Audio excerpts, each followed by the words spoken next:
Hi అండి, అందరికీ నమస్కారం. మా అమ్మ చేసే chicken curry and bagara rice వీటికైతే మా ఫ్యామిలీ మొత్తం ఫిదా అండి. ఇక మా అమ్మ మా ఇంటికి వచ్చినప్పుడు అవి రెండు చేసుకోకుండా ఎలా ఉంటామండి.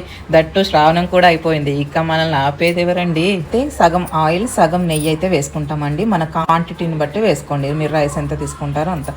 అమ్మ కొంచెం నెయ్యి ఎక్కువగానే వేస్తుంది. సో దాంట్లో మసాలా దినుసులు అన్నీ వేసుకున్న తర్వాత బగారాకు కొంచెం ఎక్కువగానే వేస్తుంది అమ్మ. మంచిగా వేగిన తర్వాత పుదీనా వేసుకోవాలి. మన మెయిన్ ఇంగ్రీడియంట్ పుదీనా అండి. బగారా మెయిన్గా పుదీనా అండ్ అల్లం, ఫ్రెష్గా పెట్టిన అల్లం కూడా వేసాము. ఇంకా అసలు ఆ తాలింపు వేగుతుంటే ఆ వాసనకి కడుపు నిండిపోతుందండి. బాస్మతి రైస్ ని నేను హాఫ్ అన్ అవర్ ముందే నానబెట్టుకున్నాను. తర్వాత ఎసర పోసిందమ్మ, తన అందాద కొద్దీ పోస్తుంది అనమాట. మేమైతే 1.5 kg రైస్ కి సగం వరకు అయితే వాటర్ అయితే పోసింది. ఆ గిన్నెకి సరిపడ ఉప్పు వేసుకొని ఎసరు వచ్చే వరకు చూసుకుంటూ ఉండడమే. కర్రీకి గ్రేవీ చిక్కగా రావాలంటే 2 టమాటాలు, అలాగే కొంచెం కొబ్బరి, ఒక ఆనియన్, మూడింటిని నేను మంచిగా పేస్ట్ లాగా మిక్స్ చేసి ఇచ్చాను. వాటిని గిన్నె పెట్టి సరిపడ ఆయిల్ వేసి ఆయిల్లో కొన్ని మసాలా దినుసులు, అలా సాజీరా అండ్ కొంచెం లవంగా, కొంచెం పువ్వు వేసింది అంతే.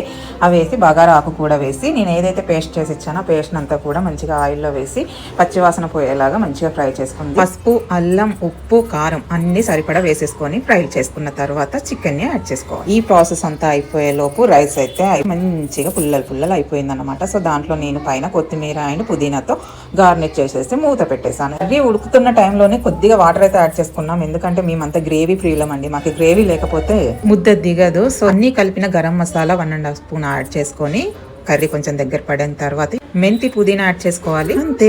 చిన్న పాప లెగ్ పీస్ చినిగిపోయిందంట, అందుకు చాలా వర్రీ అవుతుంది. అట్లుంటది మనతోటి.